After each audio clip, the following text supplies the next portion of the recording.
രണ്ടാം അപേക്ഷയാണ് ഇപ്പോൾ തള്ളിയിരിക്കുന്നത്. കോടതിയിൽ ഒന്നാമത്തെ അപേക്ഷ തള്ളിയതിനു ശേഷം പ്രതിഭാഗ രണ്ടാമത്തെ അപേക്ഷയാണ് കഴിഞ്ഞ ശനിയാഴ്ച കൊടുത്തത്. അതാണ് ഇന്ന് ബഹുമാനപ്പെട്ട മജിസ്ട്രേറ്റ് കോടതി തള്ളിയിട്ടുള്ളത്. കാരണങ്ങൾ കഴിഞ്ഞ വട്ടം പ്രോസിക്യൂഷൻ പറഞ്ഞതുപോലെ പ്രതി തെളിവുകൾ നശിപ്പിക്കാനുള്ള സാധ്യതയും പിന്നീട് കൂടുതൽ തുടരന്വേഷണത്തിന് പ്രതി ജുഡീഷ്യൽ കസ്റ്റഡിയിൽ തന്നെ വേണമെന്നുള്ള ആവശ്യം പ്രോസിക്യൂഷൻ ഉയർത്തിയിരുന്നു. അപ്പൊ അതിന്റെ അടിസ്ഥാനത്തിലായിരിക്കാം, കാരണം ജഡ്ജ്മെന്റ് കിട്ടിയിട്ടില്ല. ജഡ്ജ്മെന്റ് വൈകിട്ട് കിട്ടിയാലാണ് കൃത്യമായിട്ട് പറയാൻ സാധിക്കും. അതെ അതെ.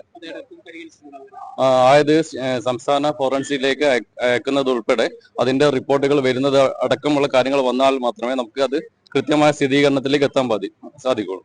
ഈ ഒരു ഘട്ടത്തിൽ പ്രതിക്ക് ജാമ്യം കിട്ടുന്നത് പരാതിക്കാരനെ സംബന്ധിച്ചോളം പരാതിക്കാരന്റെ ഇൻട്രസ്റ്റും അടക്കം നമ്മൾ പ്രോസിക്യൂഷൻ പറഞ്ഞിട്ടുണ്ട്.